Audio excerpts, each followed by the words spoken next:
part of the problem is they believe that there's going to be one singular wow purpose for them, and not realize our purposes change throughout our lives, as we all teach.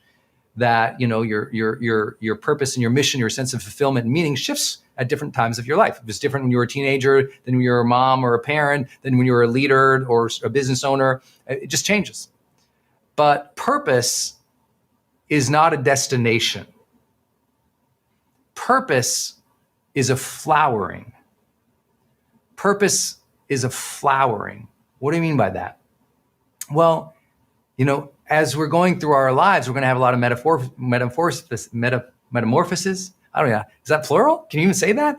But, there's that moment, those moments where we grow into something else, where we bloom from a situation, even if it's darkened soil, where we open up to a different style, approach, awareness, consciousness, where we open up our personality, where we open up our beliefs. And these are transformative moments in our lifetime, right? And what I mean by purpose is a flowering is you might be stuck right now and not realize that you being stuck is the gateway to the next level of your life. People who lack resilience bemoan the moment, and they get stuck here and frustrated that they're stuck here. And they don't understand their life is expanding. Even if right now my finances are stuck. Even if right now the kids don't like me. Well, they're 2. Give them time. It's like, or they're 18. Give them a few years. It's like, listen, we get so narrowly focused now that we lose the connection that life is expanding. This last year, I've been telling all my audiences and my high-end clients, I said, listen, last year was, and really like the last 2 years was a sensation of constriction.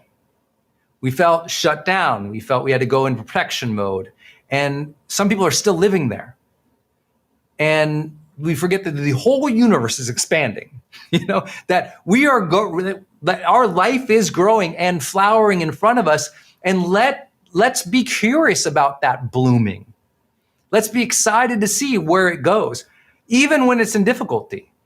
I had a major brain injury in 2011, and I didn't know what my life was going to be like. And I had 2 or 3 days after my diagnosis. I knew the next 2 or 3 years was going to be really difficult with a traumatic brain injury, and I was scared. I was writing a book. My career was going big. I had all these responsibilities, and I was freaked out. And I just remember laying in bed and I thought, well, either this is a challenging moment that opens up your next level of being, Brendon, or this is a moment you quit. How are you going to look at it? You're going to quit because it's hard? We're going to say, maybe this very challenge was placed before me to make me better one day. Maybe I can't see that now. But maybe I'm supposed to grow into something more. I don't know what it is. But I have faith in that process. It's the same old tired metaphor that I know you know, but it is a beautiful metaphor from nature. When that caterpillar goes in that cocoon, there's that time of isolation, of darkness, of uncertainty of how things are going to turn out, of the difficulty of breaking free to that next level. But when that breaking free happens, it's like another being emerges, right? Another spirit, right? That metamorphosis is transformational. And that caterpillar is this light, dancing, ethereal, gorgeous butterfly. When before it was kind of this slimy little thing inching along, which had its own beauty and challenges. But at some point, nature had the impulse to say, go within. Take a minute. Take a minute. Meditate. Sit in stillness. And imagine what's next. Because we don't know when that cocoon will open out of our challenges, our difficulties. But if we are faithfully aware during those times, if we are faithful to this idea that our purpose, our future, it's flowering, that we will emerge lighter, better if we have that trust in nature, in time, in God, in universe, in cosmos, in expansion, whatever your vibe is. When you can reconnect to that, you can get through the difficult moments.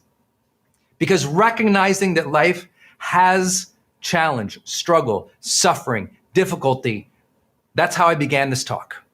We have to be aware of that. We have to acknowledge that. We have to be okay with that. And once we can say, yeah, sometimes life super sucks. It does. Guess what? That hurt, that pain, that struggle, that's an indicator light of now. That's not the roads ahead. I'm not going to drive my life because of that. It's that idea of like, well, let me look at it. Let me talk about it. Let me express about it. Let me journal about it. Let's shed some light on this difficulty here, because monsters fade with more light. Right. The darkness opens to light as we open up the door again versus closing our heart. Oh, right. You know what? I got to take care of my body and release some of this tension so that when that challenging moment comes up, I feel ready and loose and I'm not carrying all this hurt, pain, and stress. And we have to notice that we are blooming now, even when it's difficult. Even when it's the hardest time, even when we don't feel good.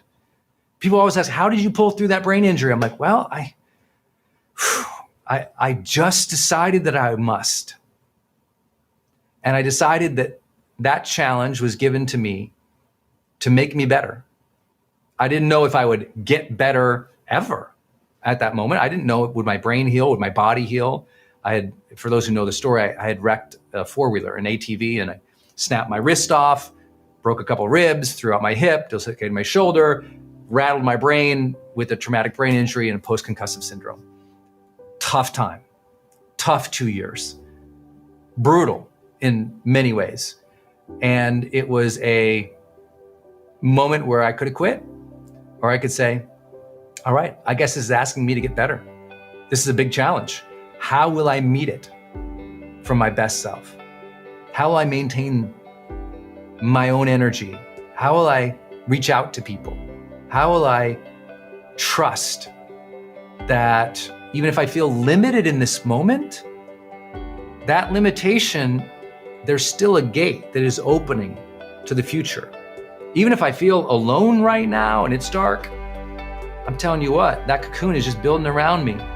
If I stay open and trusting in nature and faith or God, and suddenly that cocoon opens up and I emerge as a different being. You know, we're gonna have some fun today. We're gonna talk about your confidence. And I am really excited to break down a framework for you. And I hope in doing this, help you realize where some of those dark days come from, where you lose faith in yourself, where those dark days come from when you know you have a lot to do, but you just don't feel like you can figure it out. Where that, you know, when you get to go out in the world again, or when you're on a Zoom and you got to show yourself to the world and you feel awkward or weird or insecure, that you tap back into that authentic strength, that truth of who you are. And that as you go through your life, you feel confident that no matter what life is going to throw at you, you're going to learn, you're going to figure it out, you're going to develop your capabilities. And many of you are going through really hard times right now. Sometimes it's just hard to even be positive. You can be so consumed and so overwhelmed by the negativity of other things out there. You just go, oh my gosh, this is just hard to feel good, let alone confident.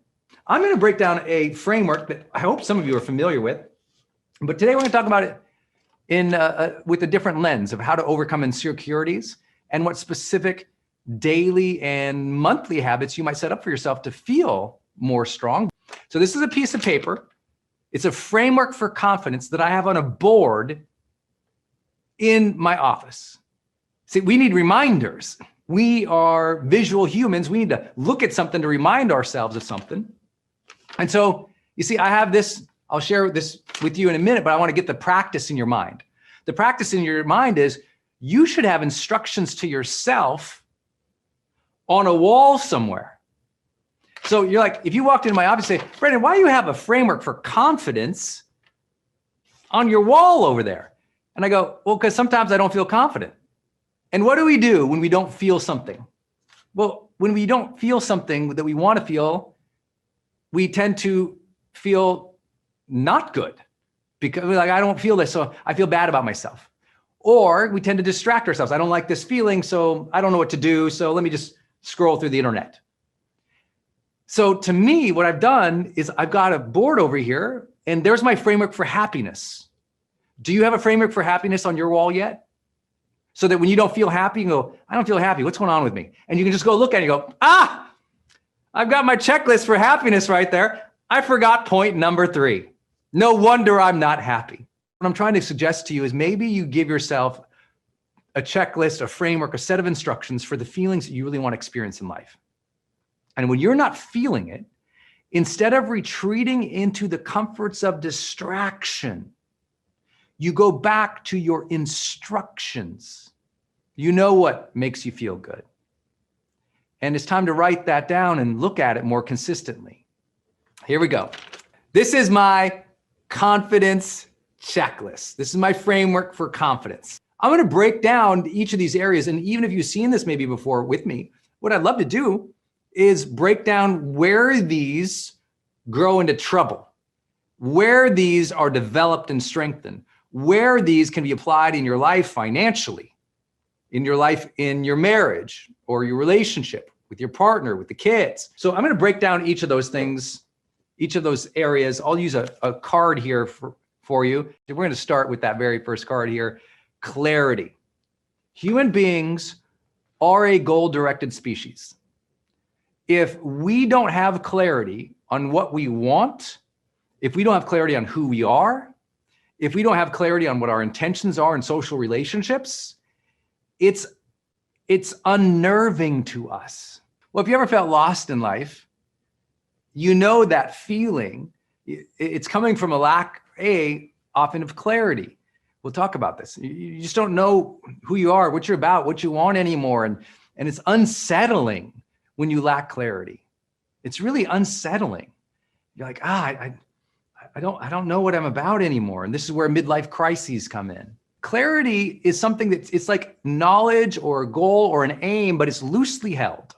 What I mean by that is like, okay, that's important to me, but I can be flexible and adaptive as well. It's not this idea that you have total 100% complete certainty and you're total certain all the time. It's like that is a adolescent dream.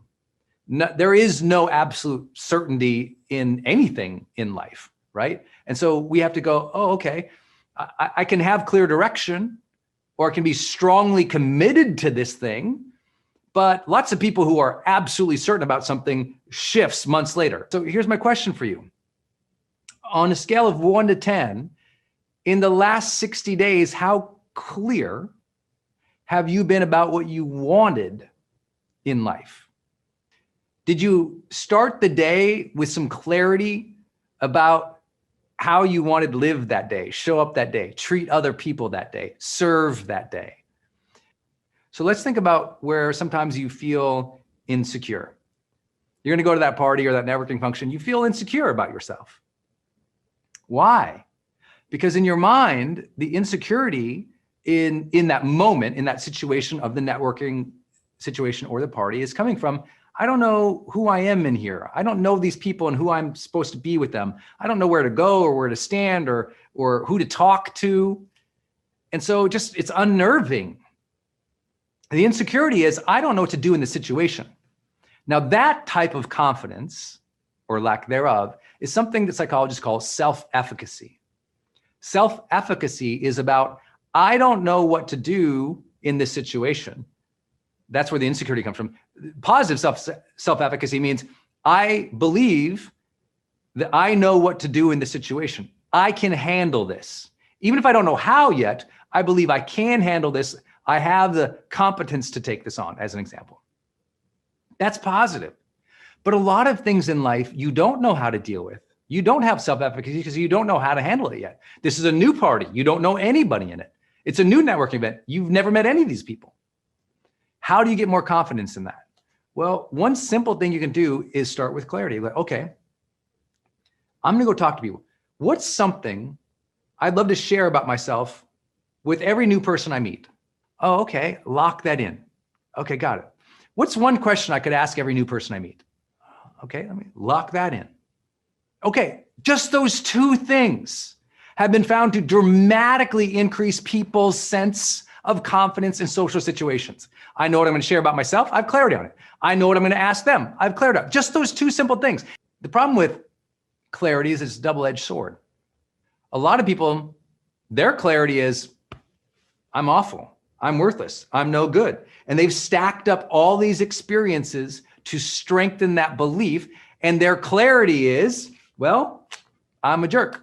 I don't deserve success. I won't have success. They've got clarity, but they got the wrong kind of clarity. See, confidence requires positive clarity, not negative self-defeating clarity. So clarity is a double-edged sword. If you believe the wrong thing about yourself, that's going to hurt you too.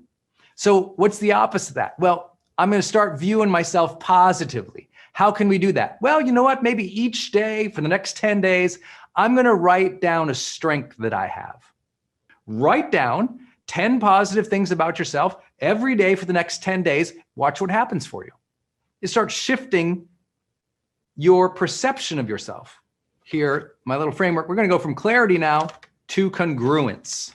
Congruence is living in alignment with what you know is the best of you.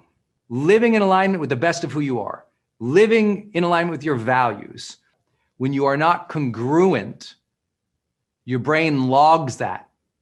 And what it says in that log entry, not living your word, not living your truth, not doing what you said you would do. And too many of those negative withdrawals sucks away your confidence. But here's what you need. To be congruent, what do you need? Clarity. You say, okay, these are my values. These are my beliefs. This is what I think is important as a human being, as a parent, as a caregiver, as a leader.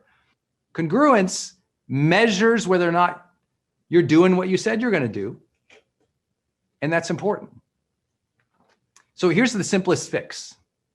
If you've been pulling too many withdrawals out of that bank account, it's time to put some back in. And so today might be the day you go, where have I been incongruent? Where do I say something and I don't do it? Where are you out of congruence? And can you do the simple acts? Sometimes when you're out of congruence, first you just apologize to yourself. You say, you know what? Gosh, Brendon, I haven't been honest with myself. Let's make a change. I think the fastest path back into congruence is an apology to yourself, an apology to other persons. It takes a lot of guts to say you are wrong. It takes a lot of guts to acknowledge you could do better. This one's fundamental. You get to decide today what to be congruent with. You get to decide who you are, and you get to decide to show up and live into that. Third big idea, competence. Right? Competence, it's a collection of knowledge, skill, talents, and abilities. The good news is you can increase this. So here's what I want you to do. Every day, I want you to have clarity on what skills you are working on in your life. That's how we're going to get competence. Competence for too many people comes 2 years too late. Why? Because they wait too long to start developing a skill. Every day, I'm very clear about what I'm trying to improve. Every day I'm learning something, but I'm learning not just casually or passively. I'm trying to get better at this thing. I want you all to have an ambition to have 1 or 2 or 3 skill sets that you're literally world-class in, Not because you need the ego that I am world-class. No. Because you need the challenge. You know why a lot of people lack confidence? They never engage challenge. You want more confidence? Engage in challenge more often. The more challenge you engage in and you incrementally improve in it, the more your brain goes, yep, there I did it again.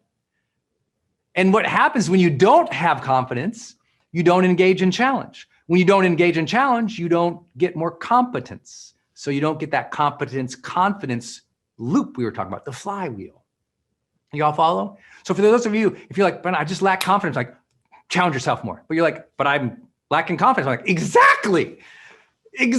See, it doesn't, you're going, well, I'll get confidence, then I'll do the challenging things. I'm like, the other way around. You want more confidence, do challenging things more often. When you do challenging things more often, you learn. When you learn, confidence. Connection. When you don't have a connection with yourself or others, confidence goes down. So you want to feel more confident in life? Reconnect with yourself and others. With yourself, that's your morning routine. Lock in that morning routine. The more you feel connected to self, the more confident you are. But you need the time to connect to yourself, away from the email, the social media, the obligations for the kids, the family, the husbands, the spouses, the team, everything else. You need that moment where you're like out and connecting with yourself, with your thoughts. You need time to think and to feel again. So turn off the TV, go for the walk. Put down the phone, do the meditation. Get away from the social thing 10 minutes earlier so you can sit in the car and just think before you go home. You need more space to be thinking and connecting with self. So build that in your life, self-connection. Second part, the most important part, we know environment dramatically shapes your confidence. The connection you have with the people around you. This means be around positive people, contribute around positive people, learn from positive people. It means create great relationships in your life. I want you all to improve this one. Simple action, simple daily, weekly, real life action. You must start sharing your real thoughts, feelings, desires, and goals with the people around you. You got to do it more often. Here's where you lack confidence in life. When you won't share your truth because you're worried what everyone else thinks. That's what high schoolers do. You don't do that anymore. You're too damn old. Now you share your truth with other people and realize most of them won't get it, won't understand why it's important, won't support you, won't care, or at least won't get in your way and say anything at all. But the less you speak your truth to other people, the more superficial your connections are with them. Number 5 is capability. Competence is the knowing, the knowledge, skill, talent, ability. Capability is you can do it every time. It is like a strength, if you will. It is something that is, you are highly capable at that thing. You are at another level of skill that it shows up every single time. But here's the truth. Capability is as much as a mindset as a competence. Let me give you an example. A lot of extremely smart people who can handle the problem don't handle the problem because they don't feel capable. It's like, yeah, I know it, but I don't do it. See, there's a difference between knowledge and execution, which is often the difference between competence and capability. See, competence is like the foundation and a stored value, but it's expressed through execution, capability. You want to develop capability? It means you get in the mix, you do the work, you show up, you try. Capability means I know I will execute. That's what, to me, confident capabilities. I know I will execute. How do you do that? You have to be more consistent in your execution. You need to be way more consistent in your execution. We talked about decision earlier. Decision is great. Action is required. We've got to get you to execute more of those to-do lists. You want more success, you want more joy, you want more confidence, you got to execute more of the plans. Capability is self-trust to take the action. It's not just, do I know how to take the action? It's, I'm an action taker. I'm going to show up. I'm capable to handle this. I will do this. I trust in myself to handle this, to execute again and again and again and again and again. That's capability. And I really want you to develop that in your heart and in your soul by checking off the simplest of things each day. If you have a list of 3 to-do lists, if you wrote down your 3 top priorities for the day, do those first. Before you do your social media, before you reply to everyone's DMs, inbox, voice message, text. It's like, listen, I have so many people who they spend all day just checking their email to reply to everybody else. Now that's fine if that's your job. If that's customer service, do that. That's your job. But if you're an entrepreneur, as an example, or you have a whole list of other priorities and you're just checking into other people's agendas all day to meet all their obligations, and you keep missing your key priorities day after day after day after day, your brain doesn't feel like you're capable anymore. Even though you might be smart, you're competent, but your brain doesn't believe you're capable. Last big idea today, contribution. You want confidence? Give more.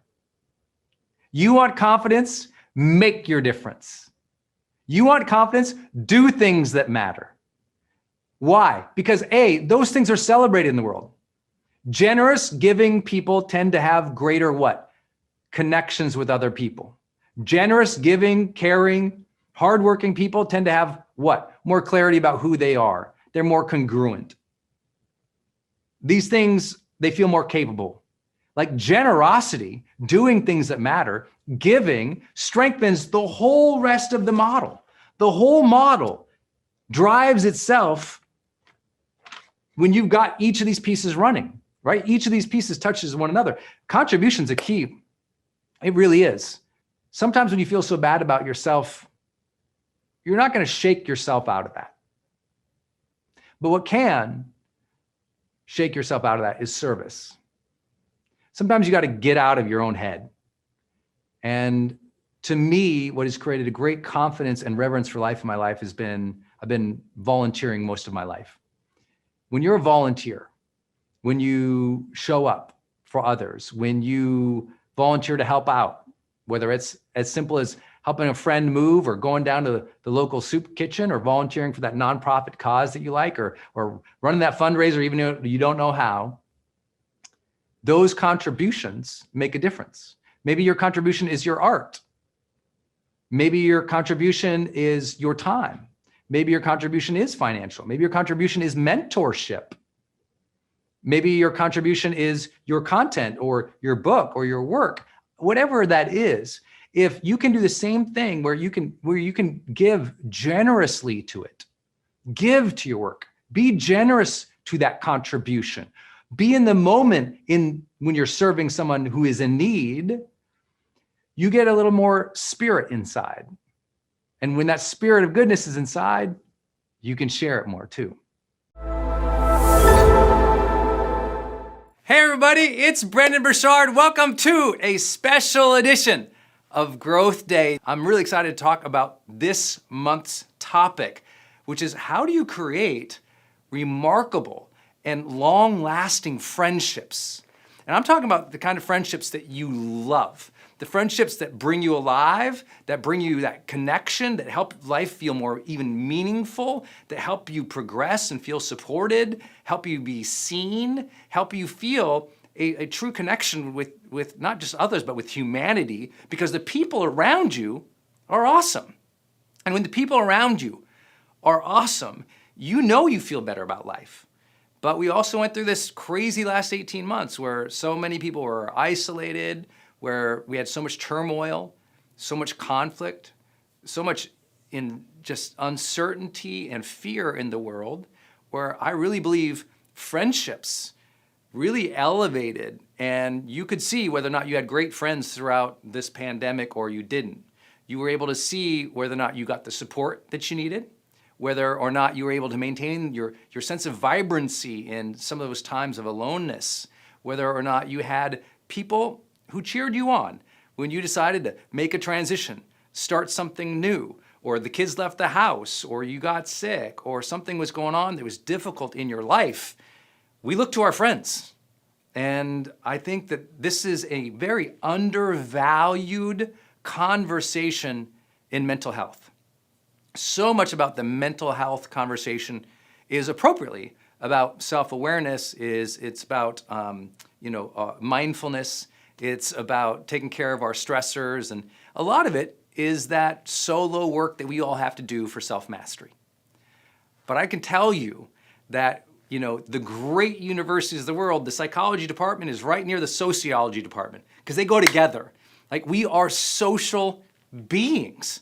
And when you lose that social connection with the world, which usually starts through lack of disciplined habits with your friends, then suddenly life loses its color.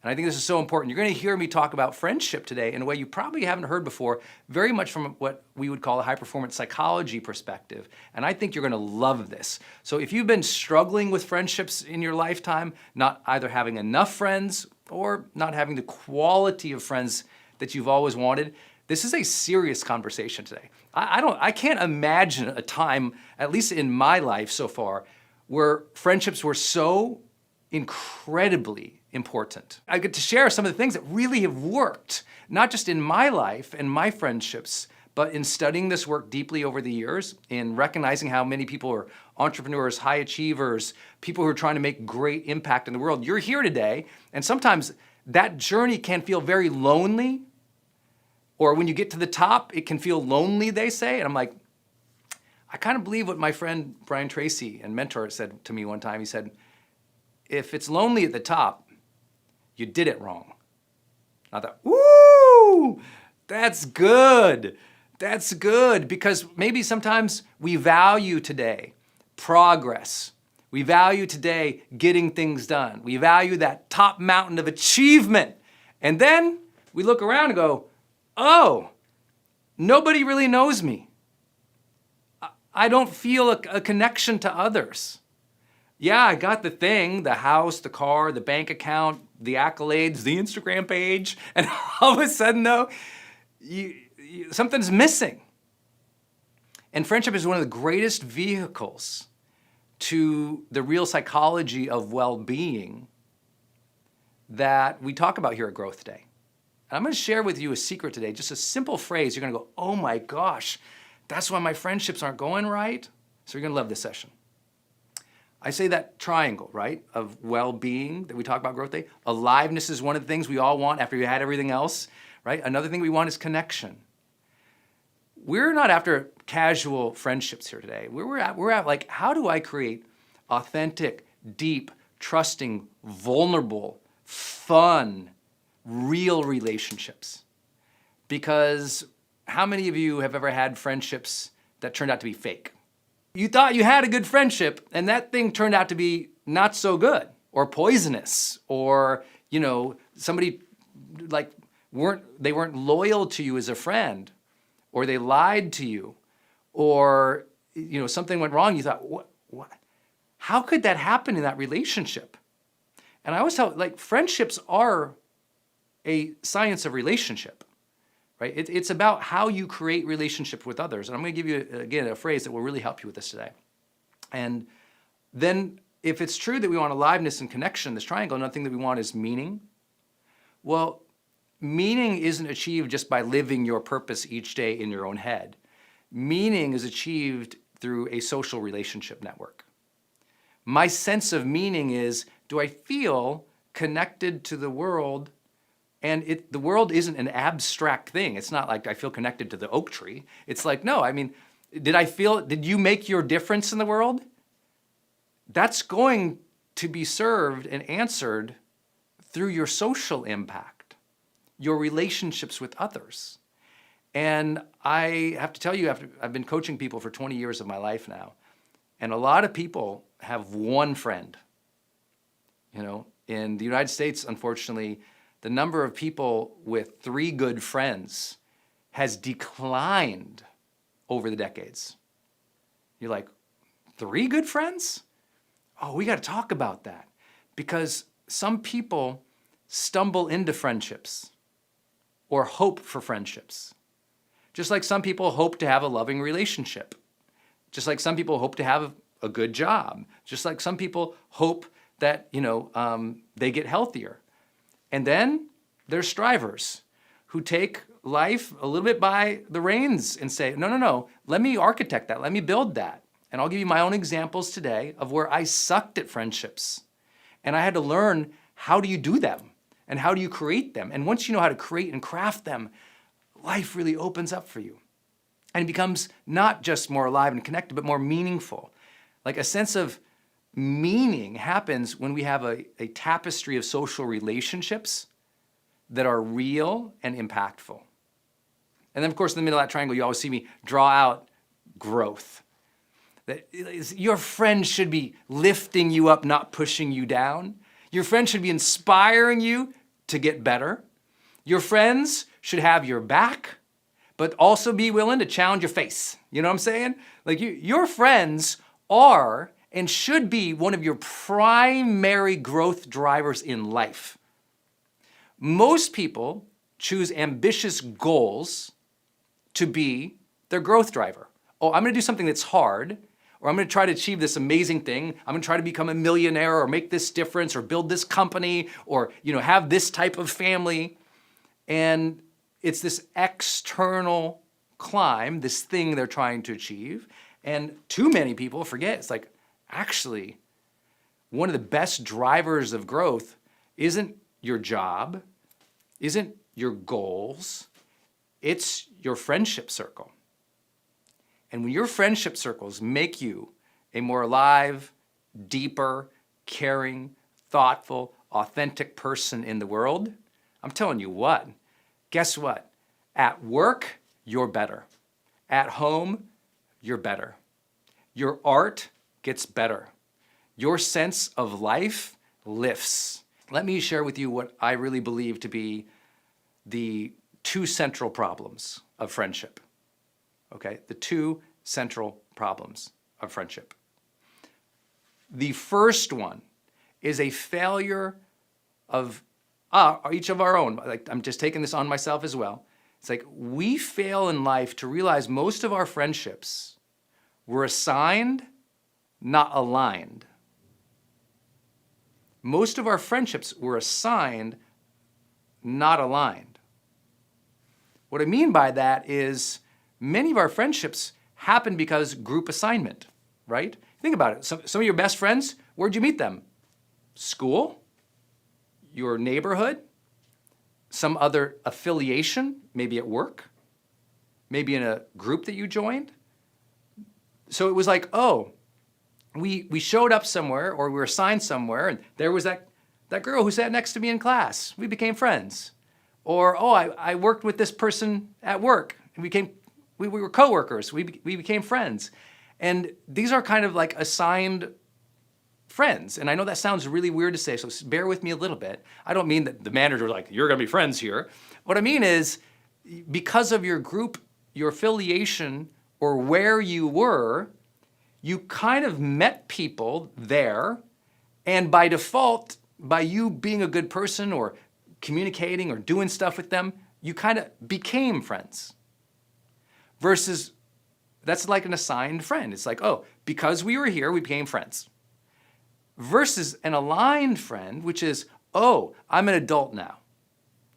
What are the types of friends that I want to create that align with my passion, my dreams, my lifestyle, my values, my beliefs, the things that I want of life, and let me go get them, not let them fall into my lap. Which brings up the second designation.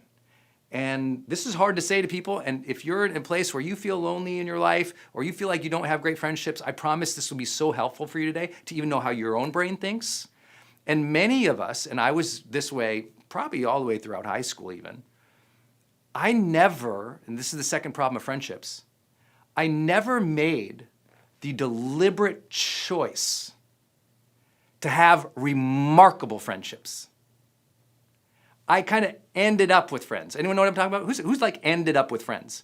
If you kind of just like ended up with like this person, it was kind of, my friend, one of my buddies he goes, I don't want no rando friends. And it was like random. Now I love random. I love the universe. I love God. I love coincidence. Listen, I read the Celestine prophecy. People are glowing out there for me. I believe in that coincidence stuff.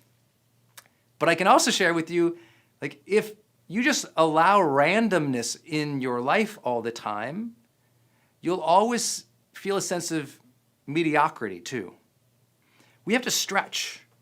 We have to choose our life. And to choose our life, we have to be deliberate and go, what kind of life do I want? I would like you to learn to architect your ideal friendships.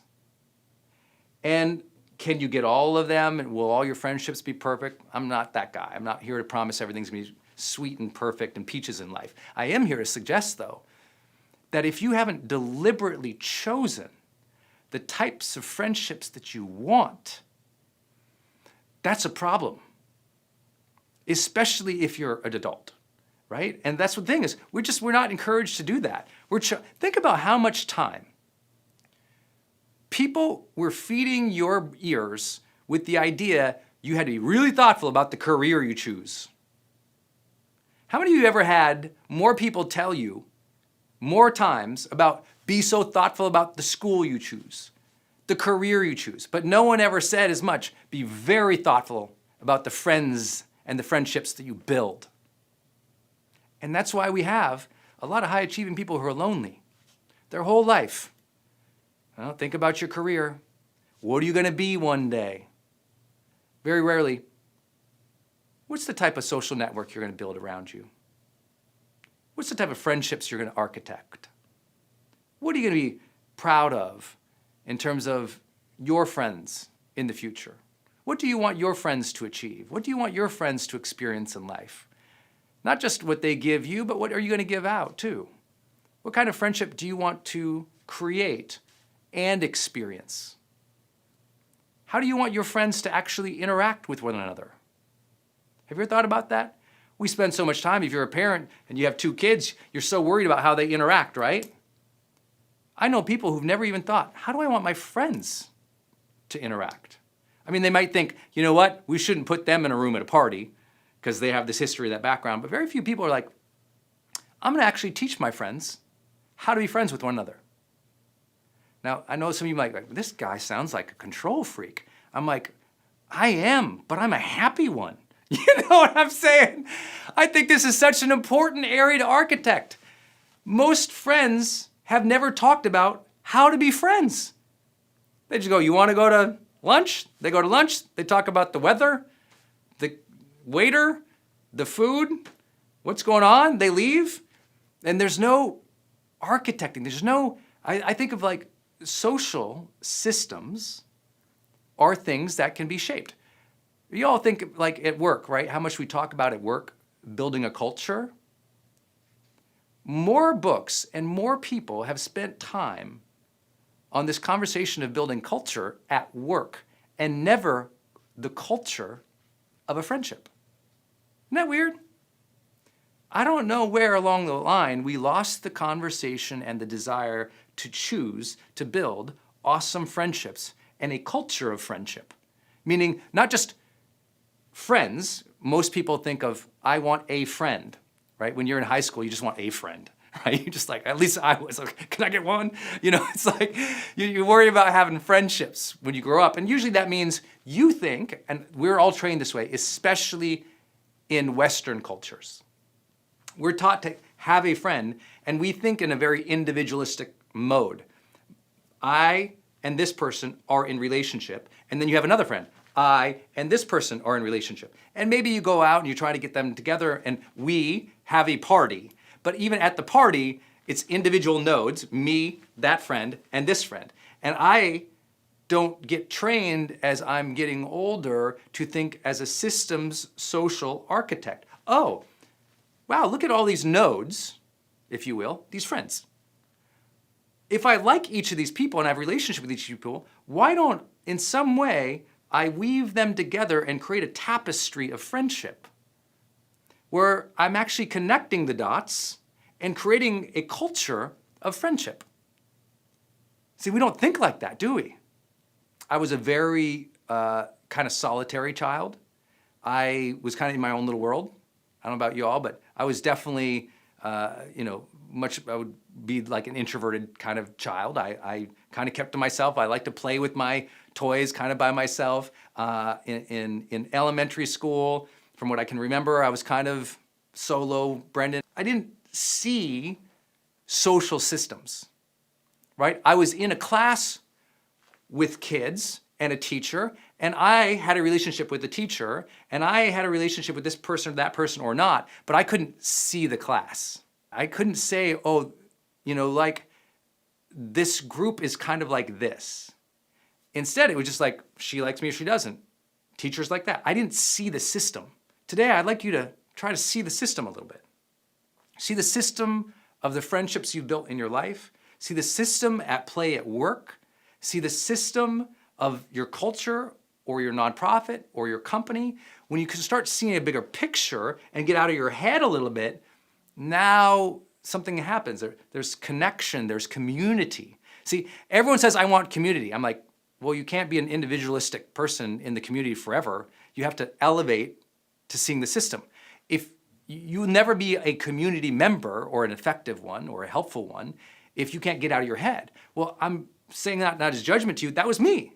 So there's no judgment here. If you don't have friends, I'm telling you my story too. I was a solo person. I was in my own head. I couldn't see the class. I couldn't see the system. And so I felt apart. And because I felt apart and I couldn't see what was happening and I didn't know how to engage, I was lonely. And then when I finally made a connection with a friend, that friend became my life. Later on, that perpetuated into, some of you guys know my story of my first breakup with my high school sweetheart. I was destroyed because that was my one person, right? That was my one node in the world. And then when that relationship fell apart, I fell apart and became depressed and suicidal. And so how we relate with one or multiple people can completely shape our mental health. I know you already know that. And so I had to learn, wow, one, I don't want to ever be dependent on one friend. I want to build a support system. You ever heard that language before? No one says, go build a supporter. I want you to listen to the language of successful people. When successful people are speaking, they never tell you, go build a supporter. They say, go build what? A support system, a support network. Oh, I got to get out of single node thinking. A node is one individual unit, and I got to get into the system. I got to stop thinking, does Sally at the class next, does she like me? And if she likes me, my whole life is good or bad or ruined. And I got to go, there's a class here. There's an energy, a vibe, a spirit. There's rules and norms. There's a culture here that is happening. How do I want to participate in this? And how do I want this culture to happen too in ways that I can affect? What do they want? And we all have to start thinking about that more in a society in which we're supposedly connected, but we've actually become individual nodes in the network. So what makes you a great communicator? If you and I have lunch and I walk away and I'm like, wow, she was a great communicator. Why am I gonna say that? Usually because you helped elicit my feelings, you helped elicit my goals, and you helped elicit my process. How's it going? Great listeners aren't just reflecting things back to somebody. Great listeners are also helping others share more. And what do people love to share? They love to share things about their life, their passions, their interests. Okay, you can reflect those things back to people. But if you go one level deeper and you're the person who helps people share their feelings around you, I mean, isn't that funny? The most advanced communication strategy in the world is to elicit emotion more, to ask about their feeling. So when they describe their day, instead of you saying, oh, then what did you do next? That's like procedural. Instead, it's like, oh, how did you feel about that? Some of you guys know I was lucky to work with and know and do business with one of the persons considered one of the great interviewers in history. Two different types of people. with Larry King, is a great friend and mentor, and done work with him, and Oprah Winfrey, great friend and mentor, and done work with her. Both of them are master listeners. Something I learned from Larry that I will never forget, is I was kind of asking him what makes a great interviewer, and he gave me this example of the question. One of the first questions he asked Mark Zuckerberg, who's the CEO of Facebook, as you guys know, right? So the CEO of Facebook. So think about this. You have the opportunity to interview Mark Zuckerberg, the CEO of Facebook, at a time, especially when they interviewed, was pretty much the biggest conversation in the tech world, the fastest growing company in the tech world. It was everything. So you get to sit down with somebody who's building the biggest platform literally in the history of the planet. They're running it. What are you going to ask them? Here's what Larry told me he asked Mark Zuckerberg, CEO of Facebook.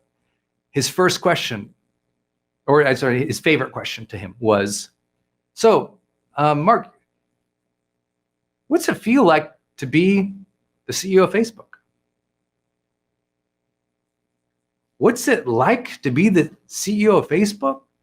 He went right to trying to get to what does that feel like? That's a big company. You reach 2 billion people now. What's that feel like?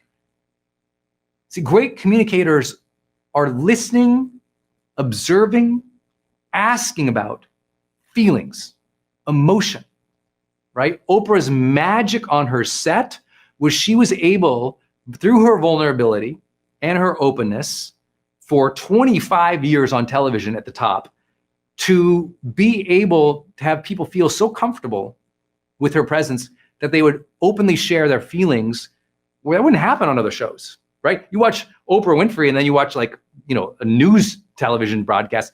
It's completely different, the engagement she had with other people, because she was willing to go into emotion. You've got to be willing to go into emotion. If you're trying to do anything with people, lead them, persuade them, sell, help, serve, emotion has to bubble up. You need to elicit feeling from people way more often. It's not just, hey, honey, how did school go today? Well, I went to this class. I had this for lunch. This kid was nice. This kid wasn't. It's like, how did you feel about that? How did you feel about that? What were you feeling when that was happening? These types of questions are so basic and people forget to ask them, but that's what's really advanced, because that's what elicits more. What's advanced in communication strategies? What elicits more? What elicits more? But not just more information, more feeling. So I said, you're listening for 3 things: feelings, goals. This is so important. Great coaches, as an example, always say, oh, so once they get the feeling, oh, what did you want to feel? What did you want from that? What are you hoping is going to happen? If everything was great, what's next month look like? What are you trying to do? What are you trying to do by the end of this month, the end of this year? Right? Just getting people to speak about their goals, their desires, their ambition, their hopes, their dreams. Great communicators do that with people.